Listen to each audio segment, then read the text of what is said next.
The season's first slam, Australian Open 2023 at iconic Melbourne Park. The hottest ticket in town, the hottest ticket in tennis. People are here and they're so excited. It's been a big party. The fact that we don't know who's gonna make it makes it even more exciting. There's always going to be storylines. That's the great thing about the majors. A lot of surprises. A lot of young guys are coming up very fast. One of the most memorable nights here in Melbourne of anyone's lifetime. I really like the way that she has looked, and I think she's coming into her game. Novak going for La Decima, number 10 here. I need to play better than him. Simple. Of this world, truly magnificent. It's the Australian Open. The show goes on.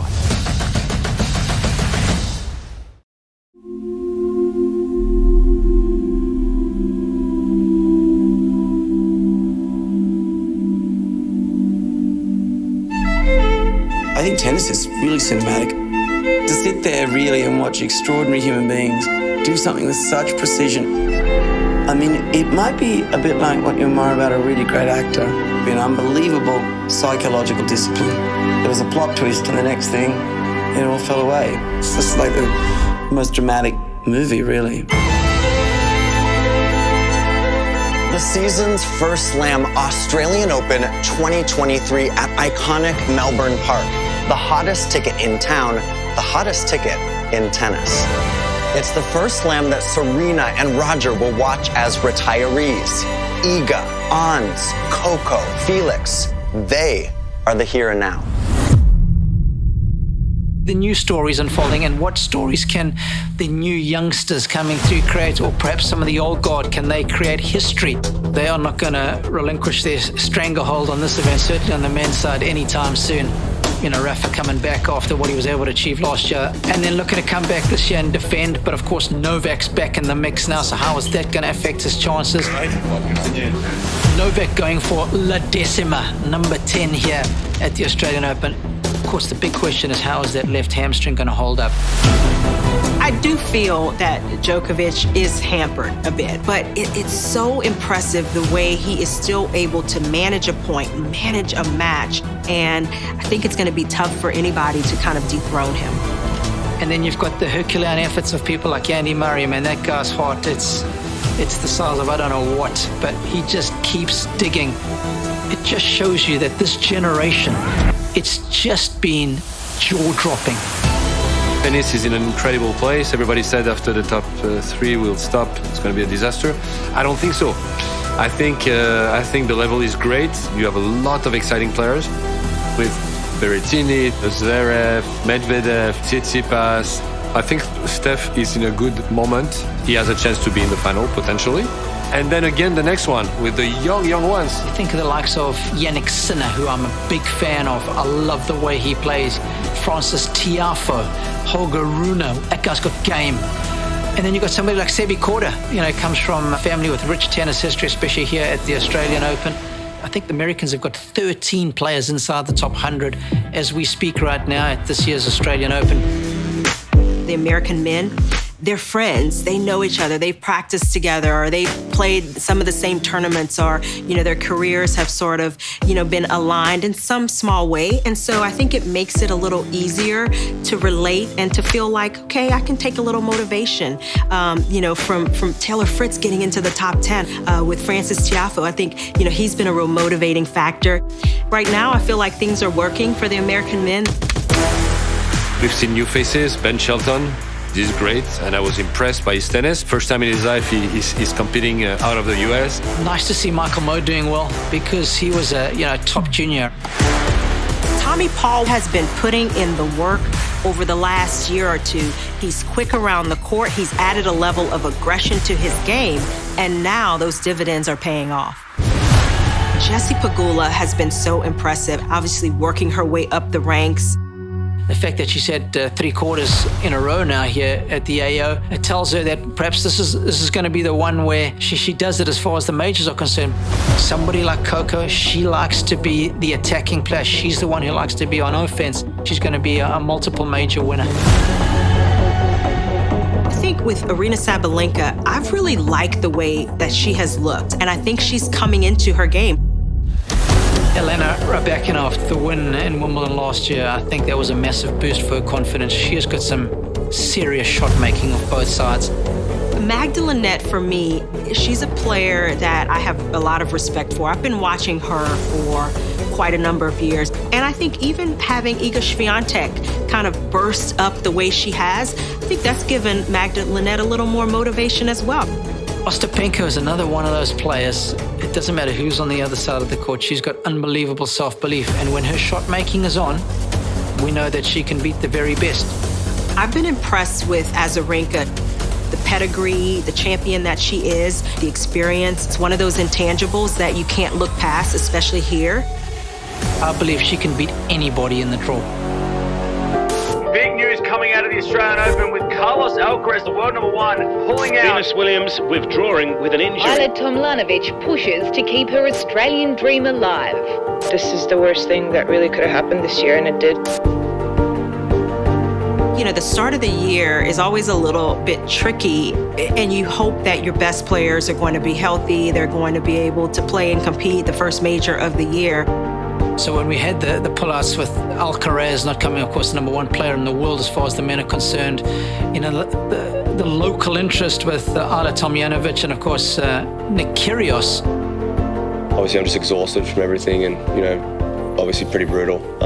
In one of the most important tournaments of my career, and so it hasn't been easy at all. I was kind of looking forward to see how he would handle it all, how he would handle some of the tension coming back as a defending doubles champion. I mean, it was crazy last year at the AO. For a while, you think, well, how's that going to affect the tournament? But the beautiful thing about these majors is that they are very much bigger than any player, and there's always going to be storylines. That's the great thing about the majors. It's the Australian Open, the show goes on.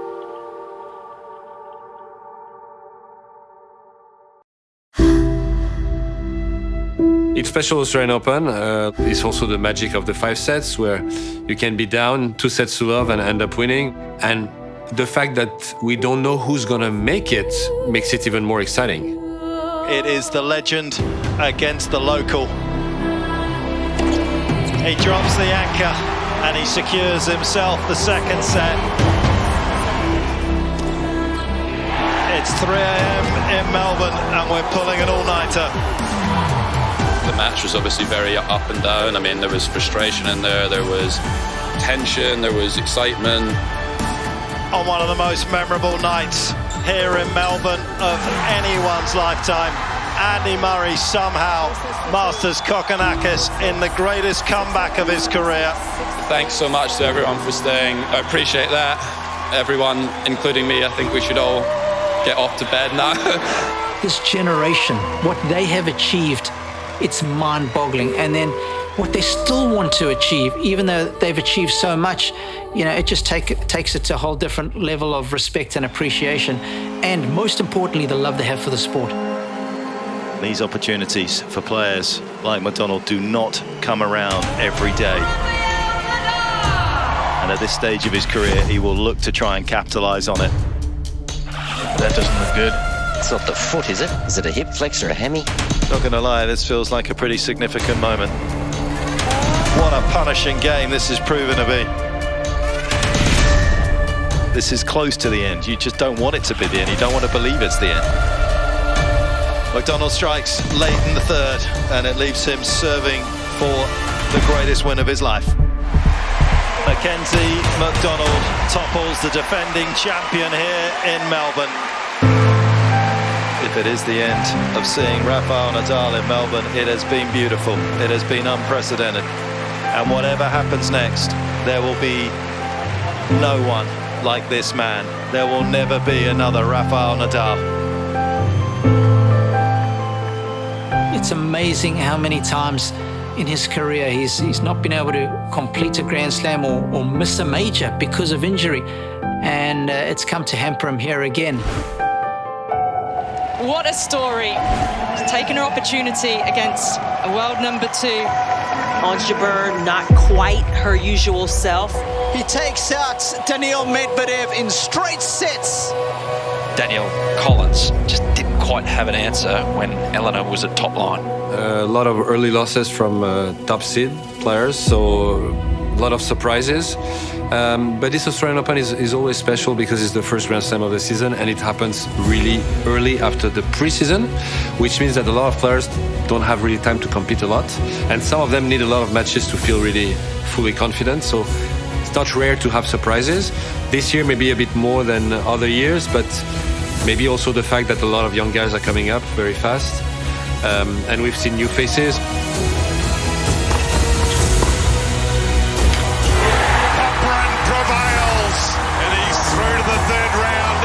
The biggest win of his Grand Slam career.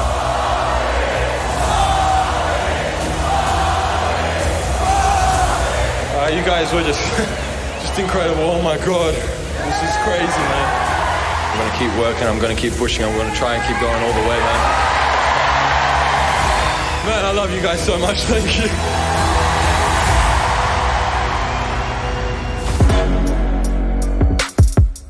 It's been amazing to see just the energy, the number of fans around the grounds. And I feel like every now and then this first week, I've thought, was it always this busy? People are here and they're so excited. It's been a big party every time I'm kind of walking through the grounds and going to different courts. It's been a big party with the music and just having fun, and everybody's so happy.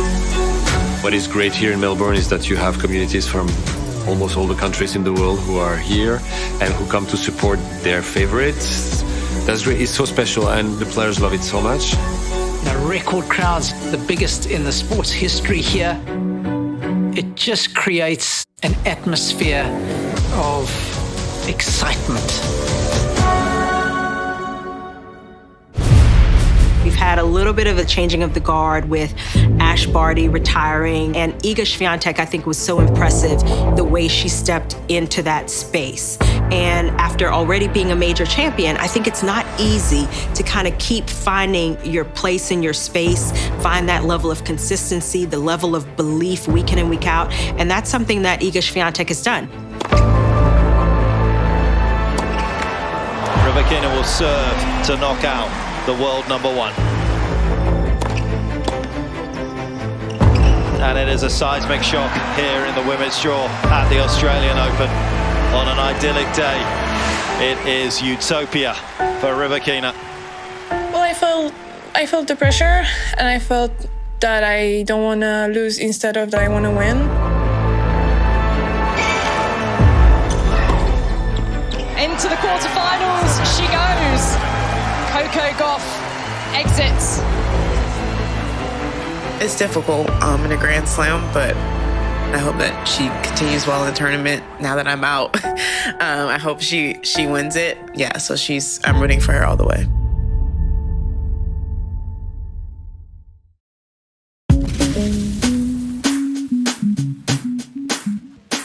Vika Azarenka, I'm a huge fan of hers. I love the way she plays. I love the intensity with which she plays. Twice a winner here, so the feel-good factor again. I use that word a lot, but we must not underestimate the feeling a player gets when they come back to a place where they've had former glories. And she started the tournament in the best possible manner, beating a former champion and Sophia Kenin. And I thought her match against Keys in particular was very good because she started poorly. Keys was on fire, dominating proceedings. I think she lost the opening set 6-1 if memory serves. And then, bounced back in the best possible manner. In fact, hit Keys off the court, so she reversed the roles there. And when she is shot-making like that, I believe she can beat anybody in the draw. Azarenka is back. The first Australian Open semi-final in a decade.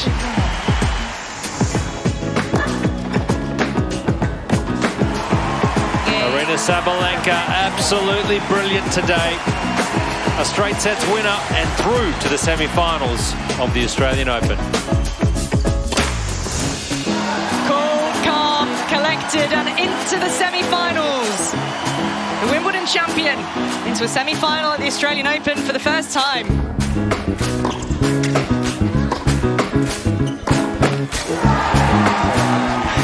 The delight. What a moment for Magda Linette.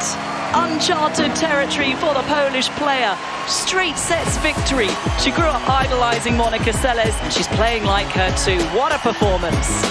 With Lynette, she's become an even better competitor. She's gained more belief in her game as well. I mean, that's one of the beauties of this game. There's no time limit as long as you're out there tossing the balls up and you're in the fight. For the first time, Novak Djokovic is a Grand Slam champion. For the second time, Novak Djokovic. For the third time, he collects it for the fourth time. Djokovic wins again. It's a record-tying 6th Australian Open title for the Serb. The historic 7th Australian Open title. It's an 8th Australian Open. Nirvana for Novak is 9 Australian Open titles. Majestic in Melbourne again. Beating Novak in a Grand Slam final is probably the most challenging thing in tennis at the moment. And there is always a chance, but it's difficult to see anyone else than Novak winning here. Novak through to the last 4, and you won't find too many here in Melbourne who don't believe Novak won't be the last man standing come Sunday.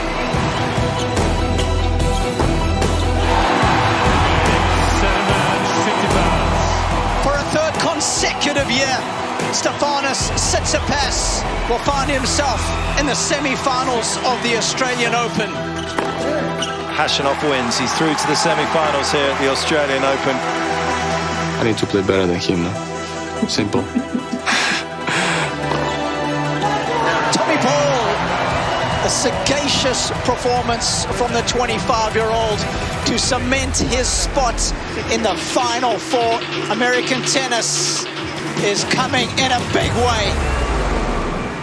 As an athlete, I think you have to kind of be delusional in a way. Some people would have called me delusional a couple years ago, but I'm pretty excited to be here now. Women's semi-finals action tonight here on Rod Laver at the Australian Open. The 22nd seed, Alina Rybakina, up against Victoria Azarenka. Pushes it wide. Rybakina takes the first set. 7 games to 6. That'll do it. Now 22nd seed, Alina Rybakina, is through to the Australian Open final.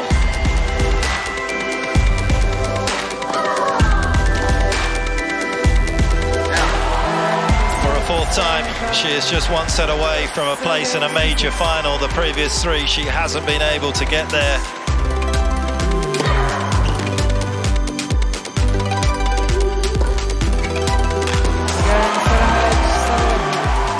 Sabalenka moves through to a maiden major final. She's got to be feeling very, very pleased with herself to be through to her first Grand Slam final after that performance tonight. It's a big day. It is semi-final Friday here for the men at the Australian Open. You cannot help but be excited about days like this. Unbelievable. Sublime from Hashanov. It's a second match point for Tsitsipas. Oh, he's made it.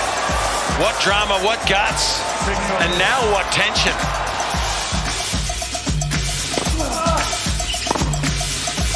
Remarkable reversal in fortunes. To a 4th we go.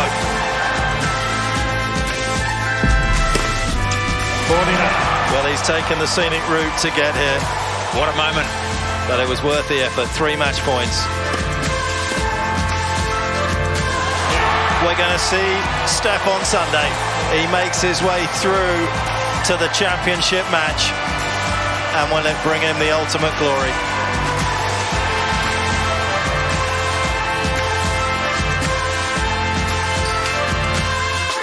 Steph definitely has his chances, and then if it's a final against Novak, of course he will have a chance. No one has won more here than him. He is the top gun. Djokovic wins the opening set, but boy, did he take the scenic route to get there. Will Djokovic with a 2 sets to love lead now.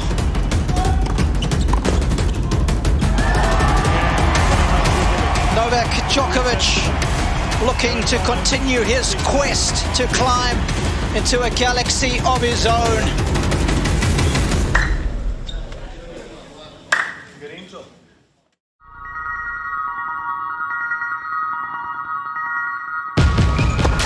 And they get it. Wonderful for Team Brazil. 2-3. By 2 sets to love. Game, set and match, Jiglo. By 2 sets to love. It's the coming of age for Elena Koneva. She is the 2023 Australian Open Girls Singles Champion. But he does it. Overjoyed, as he should be.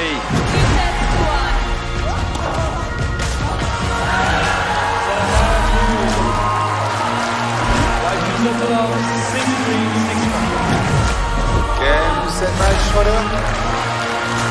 2 sets to love, 6-2, 7-5. Top seeds have done it in style today. They were too good. Siniakova and Krejcikova have gone back to back. What a way to do it! Extraordinary scenes here in Melbourne. Hijikata and Kubler are the Australian Open champions.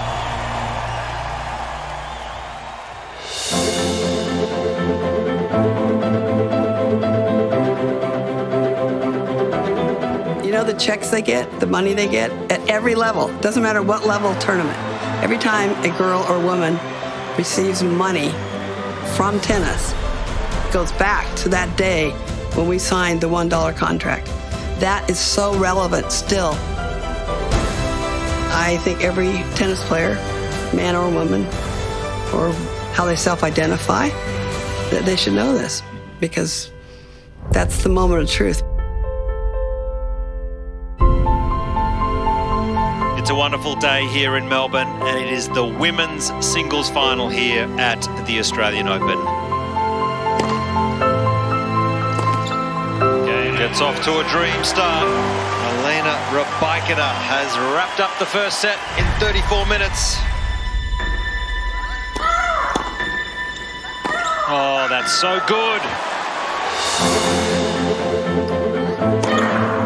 Oh, 2 in a row. And Aryna Sabalenka wraps up the second set in style. And in this women's final, we are going the distance. Aryna Sabalenka coming out for the biggest service game of her life. So impressive, Aryna Sabalenka with championship point. It's a double fault on the championship point. And Elena Rybakina is still alive.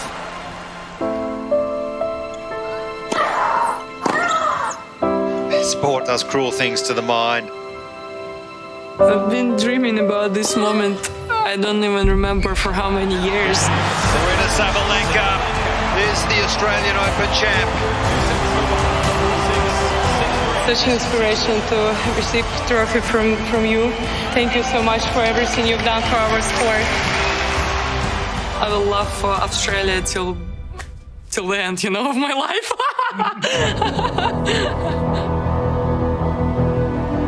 These are big moments, aren't they? This is when you feel the most alive as a sports person, right on the edge and the cusp of history making. Novak's played all of his matches in these conditions, and I just think he loves it. In these conditions, I find he's I don't know how you beat him. Up against a player tonight that has not won one of these events. Can he today make that rare transformation from being contender material into that of a champion? I was dreaming about the trophy, lifting that trophy. Gorgeous opening set from Djokovic. I even dreamt it last night in my sleep, so the desire is really there. I really, really want it badly. Now that is a big hole. And there is tension, as you say, Fitzy. Big tension out here in this final now for the very first time. 4-3, Tsitsipas. Novak is a player that pushes you to your limits. It looks as though he's going to be the best once again here in Melbourne. He leads by 2 sets to love. Oh my goodness, that's pure class. That is not an easy shot. In terms of the quality of the tennis, it's honestly some of the best tennis I've played on this court. Oh, what a shot. Oh, what skill.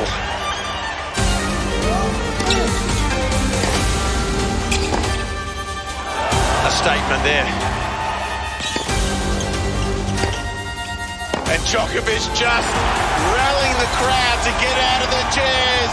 3 championship points. Gutsy serve from Tsitsipas, went the body, backhand side. 6-4, still 2 more championship points. Tsitsipas goes off, forehand winner. He got the results, and now he says to Novak Djokovic, you've got to come and serve for this. Championship point. Djokovic down the tee. Forehand from Tsitsipas is deep. Working now to the backhand of Tsitsipas. Backhand to backhand, both players. And now Djokovic are willing to one up the line. He's just made it. Block back from Tsitsipas. It goes long! And it is 10 of the absolute best for Novak Djokovic. He owns this court. I don't think it ever happened. I just collapsed emotionally. It just huge release from everything. When I hugged my mother and my brother, I put down my, so to say, mask of a warrior and became a brother and a son and just teared up.